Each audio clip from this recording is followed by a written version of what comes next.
For 3 years, Bill Worcester and the Sons of Sarazawa have traveled across the country and even across the globe to the annual G-Fest convention. However, with many of my SOS brethren missing in action, I took it upon myself to record this year's expedition, but not without the help of some trustworthy individuals. I'm KaijuNoir, and this is the G-Fest Experience.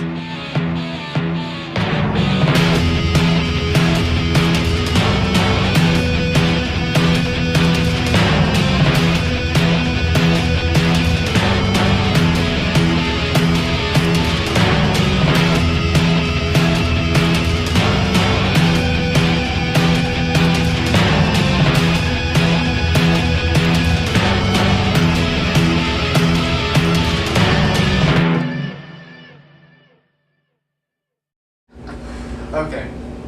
Alright. Alright, answers. Sorry. You ruined my Bill parody. Alright.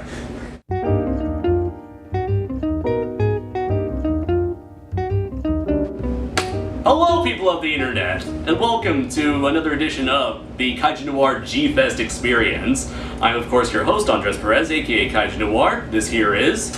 Andy Pataglia, aka Blue as the Sapphire Night Productions. Britton Connor, aka Britton Connor.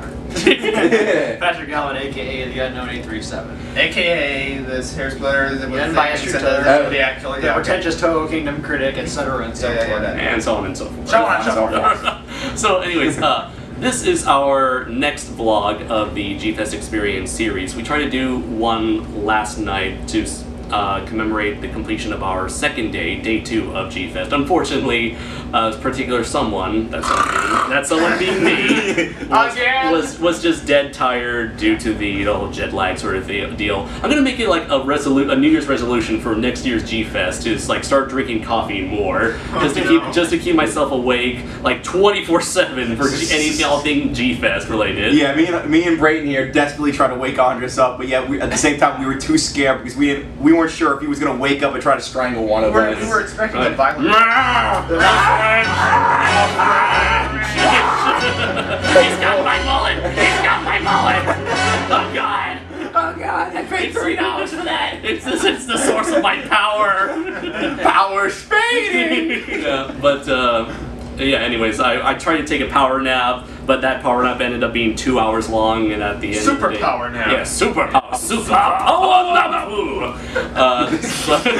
Is that how you really say that in Japanese? Probably. I don't know, it's katakana. You can do anything you want with katakana. Put "u" at the end of any word. Yeah. A-I-U-E-O. What about weeaboo? Like weeaboo? We. No, we. No, we does not exist in Japanese. It's always wa. So. Waboo. Why? We didn't do a retrospective of the second night. However, to make up for that, we're doing to carry on the tradition of the SOS G-Fest road trip to G-Fest videos from the last 3 years. We're going to do a video, talking about generally talking about what we've done so far, and then follow it up with basically showing off our swag, basically the souvenirs, or I believe in Japanese omiyage, that we've collected from the last 3 days or 2.5 days. From yesterday, we attended 2 panels, I believe, right? We attended 2 panels, and Lost Godzilla film. Right, the Lost Godzilla films. And the, what was the name of that composer? Oshima, the Oshima panel. Oh, right, Oshima. I believe she was the first female composer. First and only date. Yes, she composed the music for Godzilla vs. Mechagodzilla, Godzilla against Mechagodzilla, and Godzilla Tokyo SOS. Almost like a stylistic trilogy of very militaristic, heavy... Yeah, she composed for all 3 of Tezuka's movies. Right. Oh, yeah, same director, of course. I still love her stories of how she tried to fight Godzilla in terms of the music. Right, because she's not used to making, like, big action set pieces that lasted 10 minutes long. Yes. Oh, especially with the rain. Yeah. She was trying to do the sound mixing, she was saying. She was describing how difficult it was to compose music for a rainy scene. Like, so I went to Mr. Tezuka and I told him, please don't make it rain in the next movie. Right. Yeah, it was very nice listening to her, and surprisingly for me, last year when I went to the Akira Takarada panel, I can only understand maybe like 5 to 10% of what he was saying. But surprisingly, I was able to understand at least like 30 to 40% of what she was saying, and was able to pick up key words to understand the basic gist or the general topic of what she was talking about. Like, she would take the subject and then the adjective, because most of what she was saying, she was just describing her experiences working on those movies. As someone studying Japanese, it was really rewarding to be able to pick up on what she was saying, where it's like, oh my god, she's not just blabbering out of her mouth, she's speaking actual words! My god, I can understand it all! I can understand everything! And I do notice that she was speaking a very like formal, very easy to understand level of Japanese. Meanwhile, Robert Scott Field would take what she said and put it in a very relaxed, casual, very chill style of English, which was the kind of English style was able to connect well with the audience, especially when it came to the humor. The American style humor he was using in his translations, and that gives me a much seeing that the translation take place like live gave me more of respect and more of an understanding of how translators generally have to deal with cultural language barriers. After that was the Lost Godzilla panel, where it was one guy who was, I believe he was another kaiju film historian. Yeah, like, he seemed like a semi-scholar. Like, he wrote a book about like old scrap Godzilla films. Yeah, and so he was basically talking about several movies that he mentioned in his book, and that he basically goes through a slideshow showing a lot of the canceled or proposed but never picked up movies within the tokusatsu subgenre of Japanese cinema. We're looking at canceled Godzilla movies, canceled Gamera movies, canceled Toho movies, Daiei movies, all that good stuff. After that, we did some filming for certain projects. We checked out Artist Alley, the Dealer's Room. So what were your guys' thoughts on the activities from yesterday? It was really wild yesterday. There was a lot more to do, and and usually what people say about G-Fest is Friday is usually the built up day where it's like the stuff where you can just get used to everything. Saturday is the day you really want to get like all this stuff. You want to go to all those panels. That's when you really want to just do everything you can as humanly possible. Mm-hmm. And of course, today, Sunday, is usually the aftermath when everything's starting to dim down, and just you're kind of like getting back to getting ready to leave. So it was a lot of fun. I bought a lot of stuff, a lot more than I honestly thought I was gonna buy this year. Mm-hmm. We always say that every year, where it's like, oh, we're gonna tone down on that, and we end up spending a good couple $100s. Yeah, the thing is, I really didn't want that much this year. I was just looking for one product and like maybe a couple DVDs, which we'll get into when we show off our swag. But I ended up doing a lot more than I thought, and then I guess that's because, well, I have this amount of money, I might as well use it. Mm-hmm. Yeah, so it was great, seeing faces like Oshima, and of course, I'd say day 2 was a great time. Yeah. One thing I forgot to mention when it came to my thoughts on the panels was the Oshima panel, where it was really nice listening to her. She seemed like very excited and humble to be discussing these movies, because I think you and I were talking about this, Patrick, where like with Japanese guests, they don't really get the chance to interact with fans as much in their home country, because in Japan most people are not do not outwardly display their love for the media that they consume. From my own experiences, I've seen people kind of keep that sort of hobby stuff on the down low, and so to see her and get the chance to come here, even though in Japan, you wouldn't even think twice to remember the name of who made the music for whatever movie you were enjoying on a random Saturday night, but to see her get the attention she deserves, especially way out here in like the Western world, was it was very nice to see that that and sense of satisfaction and enjoyment on her face was very nice.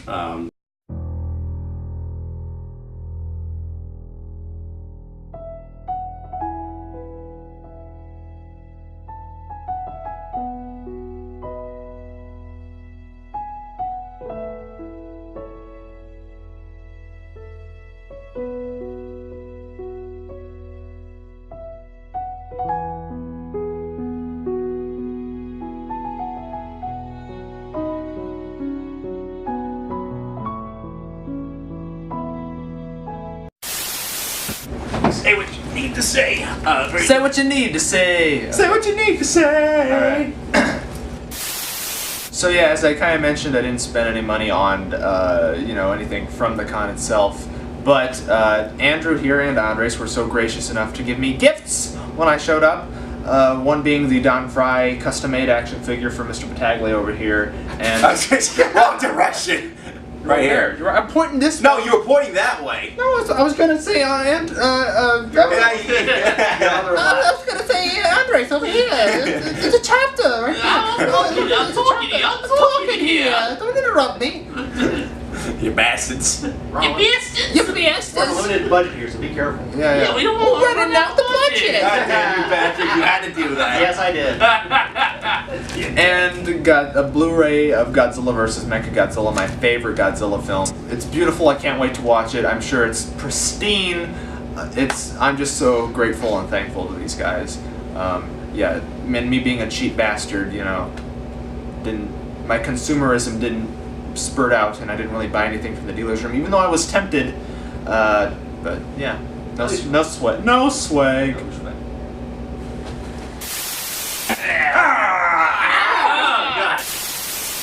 Alright, so, continuing. Continuing. Alright, similar vein with Brayton.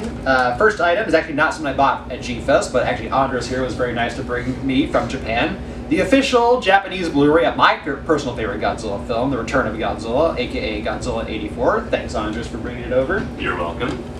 I got these. Well, actually, I didn't get these, but I got these signed earlier today. These are two of Oshima's non-Godzilla CDs. Oh, wow. Which I got signed by her today. She was actually quite surprised. I think she was actually going back to what you said earlier, Andres, about. I think she was actually even more surprised to see that her non-Godzilla stuff also has fans in the United States. I told her that this one, her score for Paradise Lost, which is a '97 film, I think it was, is my favorite score of everything that she's ever done, and I think she was very flattered to hear that. But I got those. This I also brought with me. This is Steve Rifle's book, Japan's favorite monster, which is his historical book on the Godzilla franchise from the beginning to the '98 film. And because Steve Rifle was here this year, I was able to get him to sign it for me. Nice. Yep.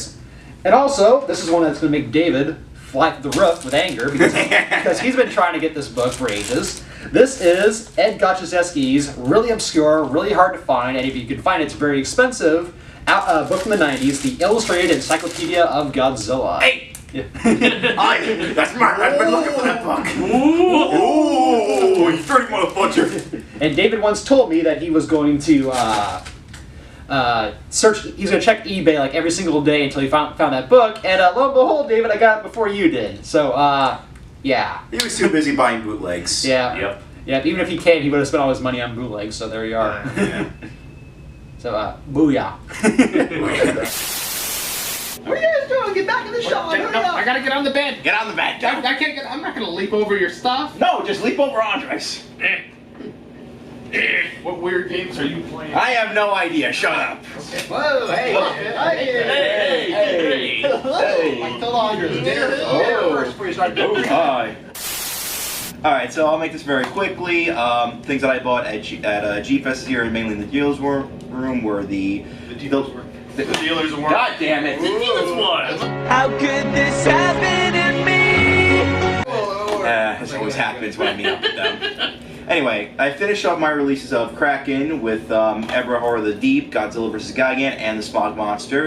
Very good quality as we tested them last night. Next one was Big Man Japan, which is a very, very good mockumentary on the kaiju genre and the state of Japan, and its relevance towards them. Right. Second one was Iruckus by Frank Parr. Been wanting to get this comic for 2 years now since I met him, and great, really chill guy, really nice to talk to when it comes to kaiju and such.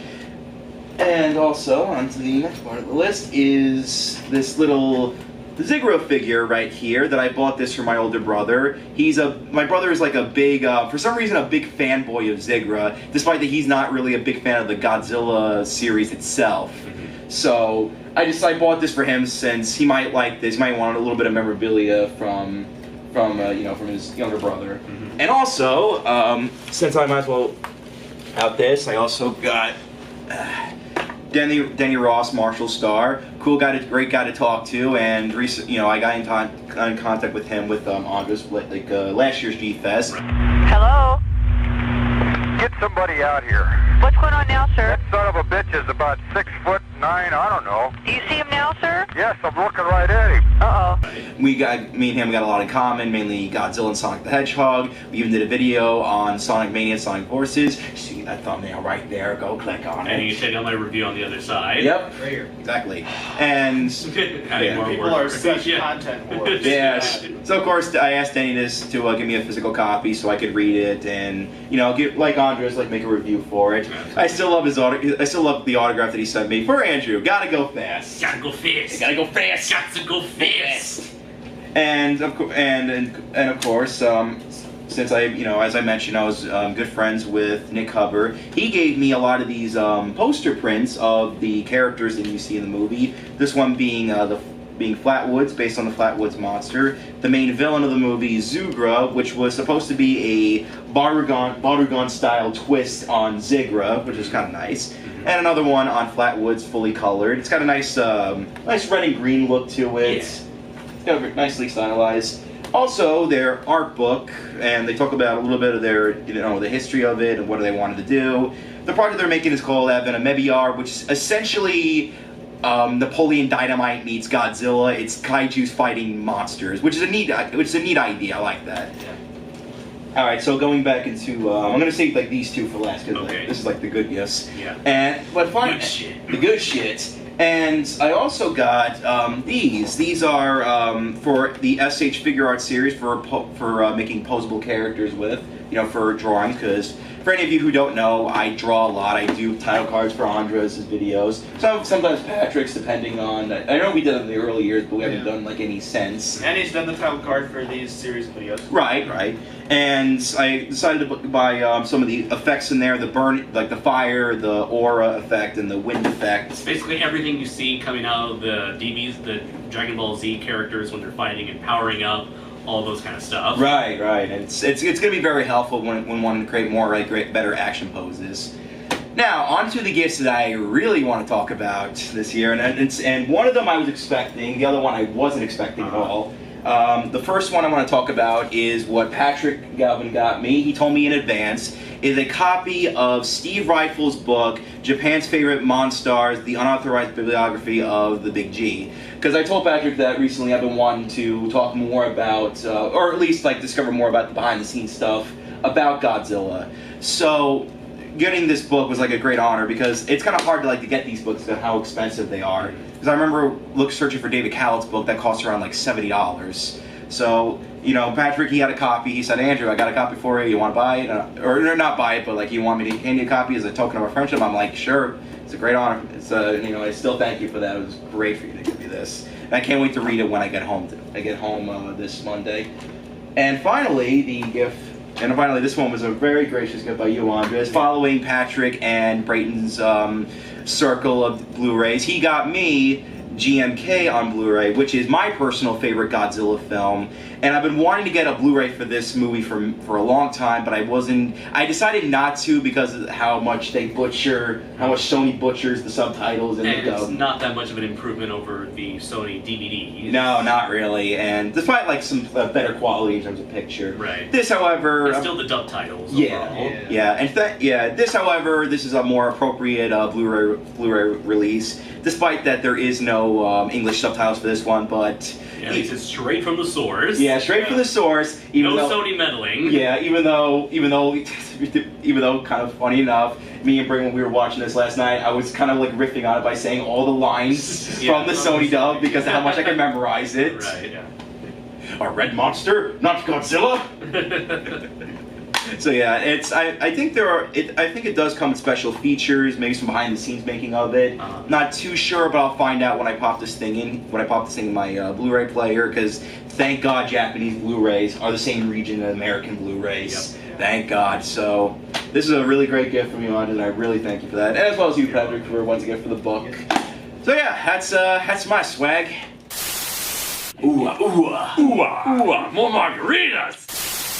Alright, so now I'm here, so I guess that means I'm going to show off my souvenirs from I mean, you this don't year's- have to. Well, I guess I don't have to. I mean, That's kind of the whole point of the You don't video. have to swag. Like, now look, it's like give you this poster so you can show it off to everybody. Okay, so now the first thing I want to show off is what I got from the Artist Alley.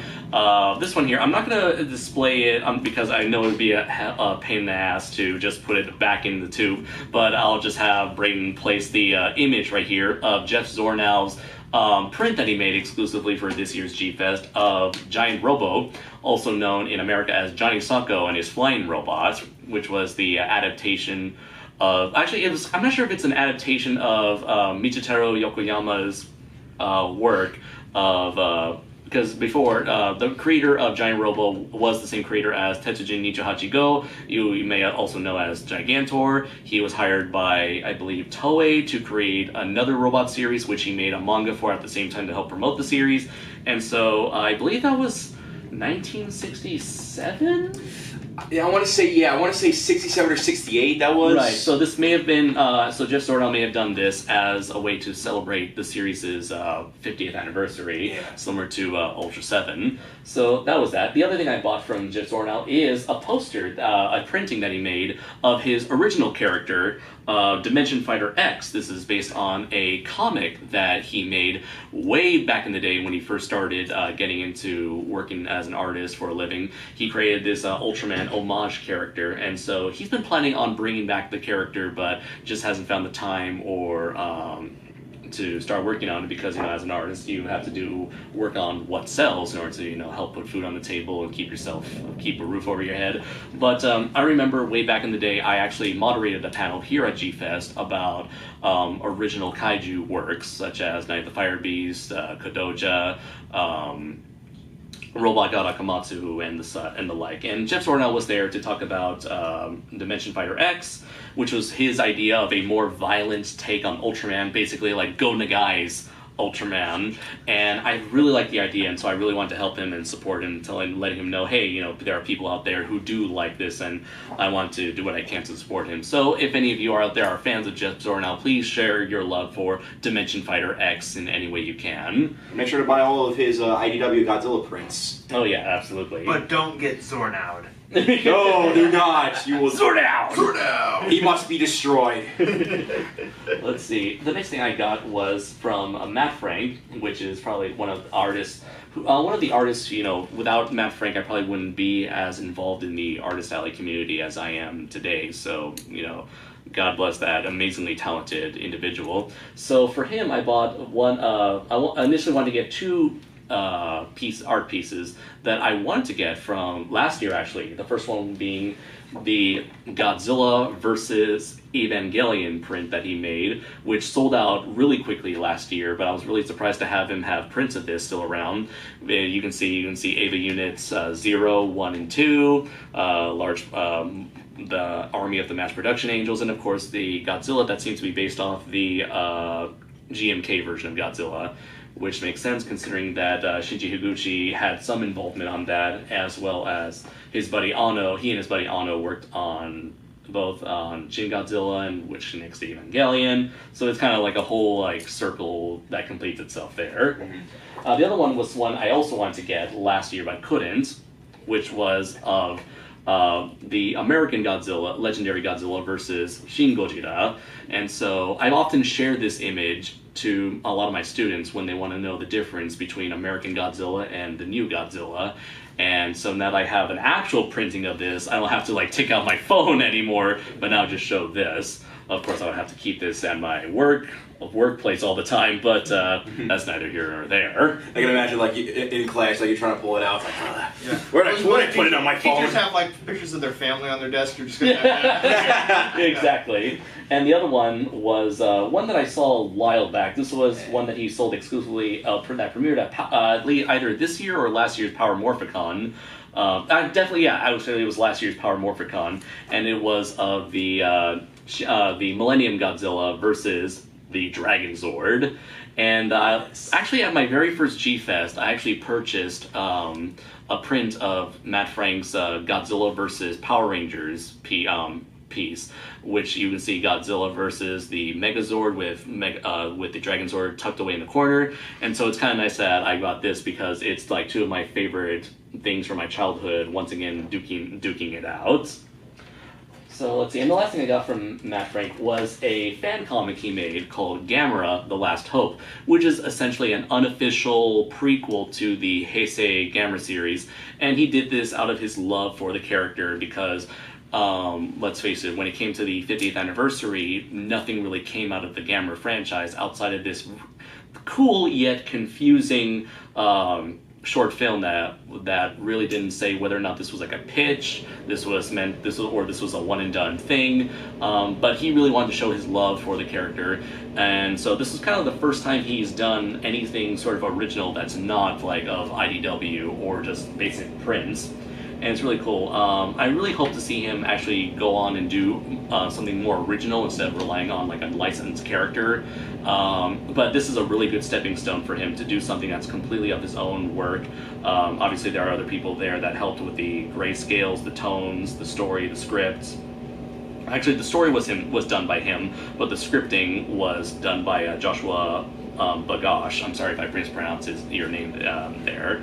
But I'm really excited to see this. I mean, you can tell there's a lot of love and passion put into this project, and I hope that he can use that same talent to do something more. I mean, he told me that he actually told, I think, Denny and I that he had like other ideas in the work that he's not ready to reveal just yet, but I'm excited to see, what sort of original ideas may come from the mind of Matt Frank, judging by the amount of work he placed into this thing here. The last print I got was actually from my buddy Keith after he gave it to me for free, actually, which was a printing of Kadoja, which is the original Kaiju comic book series that he's been putting out for a while. And you can check out my reviews. I put like a thumbnail here, whatever. Volume 1. And speaking of Kadoja, I actually bought the soundtrack to Kadoja. He actually made a full-on soundtrack along with an audio book of Kadoja, a Kadoja prequel story, which I bought, I believe, last year. And these are the first 3 issues of Kadoja, Volume 2.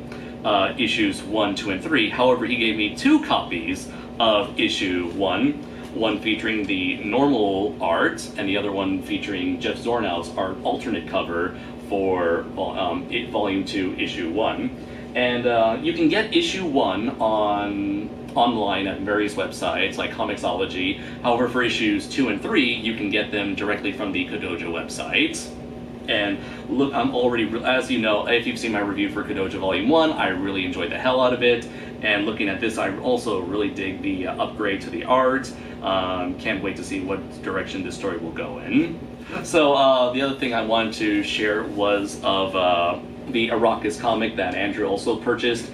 The great thing about Frank Parr is like I feel like he's one of those like really underrated artists where like you've seen his work practically everywhere online, but you probably just haven't seen his name. His name isn't as recognizable as Matt Frank or Jeff Zornow, but I've seen this monster along with his art elsewhere on many places, especially DeviantArt for many years, and so I'm really glad to have gotten the opportunity to actually purchase a comic and see what his original work is all about. And it was a great pleasure to collaborate with him on the title card for the latest episode of Shoe Watch with Matt Denian, and so I can't wait to see what he does with a full-on comic and see just who is Arrakis and Who is John? Yeah. Who is he?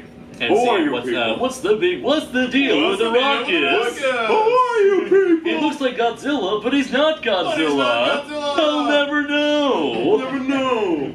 Okay, and I believe your copy is under here. Oh yeah, there you go. My from the dealer's room, I only bought one thing this year, which was of Ultra 7, the complete series, which is the official American DVD from Shop Factory, the same people that also put out Ultra Q. I figured this being Ultra 7's 50th anniversary, I figured I'd finally get this. I have owned it in the past on bootleg, which I believe it was all of the TNT English dub of Ultra 7. So this is actually my first time owning the pristine, clean cut original Japanese version, minus the band episode, which is actually on my show video bootleg.